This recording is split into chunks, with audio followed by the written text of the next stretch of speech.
Rishi Sunak is trying to play a little bit of a PR war when it comes to his relationship with Italy. Yes. He has got this really fascinating relationship with the Prime Minister of Italy, Giorgia Meloni. A number of tenors have said before they obviously get on really well. Personally and politically, they're quite well aligned. What's he trying to achieve, and do you think it's going to work this week? Well, it's interesting. His rhetoric, certainly on migrants, seems to have stepped up a little bit. And some of what he has said and how he has said it is making headlines in regard to this. Now, they met over the weekend. There was a summit in Italy. Rishi Sunak went to that. And what he said, just listen to his language here in this clip, because I think what he's saying just is slightly stepped up from what he has said previously. This is what Rishi Sunak had to say. Criminal gangs will find ever cheaper ways to ply their evil trade. They will exploit our humanity, and they think nothing of putting people's lives at risk when they put them in these boats at sea. And our enemies will also see that we are unable to deal with this. So if we do not tackle this problem, the numbers will only grow. It will overwhelm our countries and our capacity to help those who actually need our help the most. So that language, it'll overwhelm our countries. They're exploiting our humanity.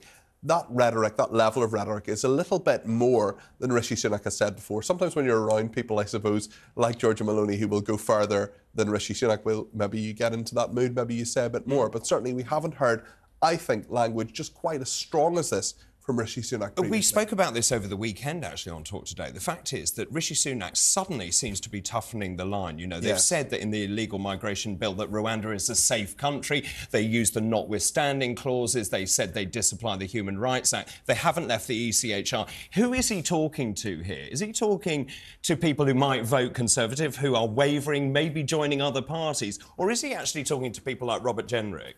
I think he's talking to both. He's trying to talk, he's trying to keep people on board within his own party, but he's also trying to say to people, look, I've got a handle on this. It'll be very interesting, certainly on the 4th of January, when he has to talk about those 5 pledges he made. He said, judge me in a year.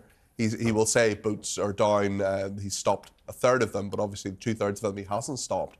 But immigration will continue to be a massive issue, a big electoral issue as well in 2024. And this was a collection of people like Giorgia Meloni, like Rishi Sunak, and others as well from around Europe, who really feel very strongly on migration. And Italy has had many, many problems, probably arguably far bigger problems than the UK in terms of people landing on their shores there, and the approach they have taken. Rishi Sunak is certainly taking some form of inspiration from.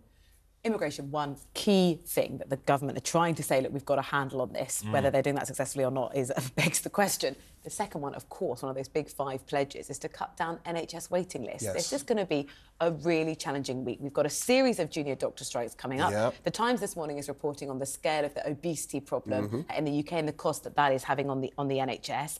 As far as you're aware, Peter, at this point, are there any talks going on between the government and the unions to try to put a stop to these strikes that are coming later on in the week? Well, the government will certainly point to the fact that the consultant strike is over, the nurses' strike, progress has been made on that. But in terms of junior doctors, it's basically stalemate. They're really not making the progress they need to make, and these strikes will continue over Christmas. So the NHS is going into its annual winter crisis. The junior doctors, certainly many, many days of strikes, the longest strikes that they have had at any point. And this is very, very worrying for the government and for the new health secretary. But also the real human impact. You know, obviously I've worked in these hospitals, and having this strike over Christmas, over the new year, will have a devastating impact. And actually, when the nurses settle for 5%, junior, the consultants between 10 and 20, depending on your seniority, the junior doctors holding out for 35% feels deeply political to me. It is pretty political. It also feels pretty absurd, I think, to many people who have not seen their wages rise to that degree, and for people who are saying waiting lists of 7.7 million. 1 person in every 5 homes in the UK is on an NHS waiting list. And with junior doctors on strike, yet again, I think a lot of people will find this a bitter pill to swallow. Peter, thank you so much. Peter Cardwell in the studio with us.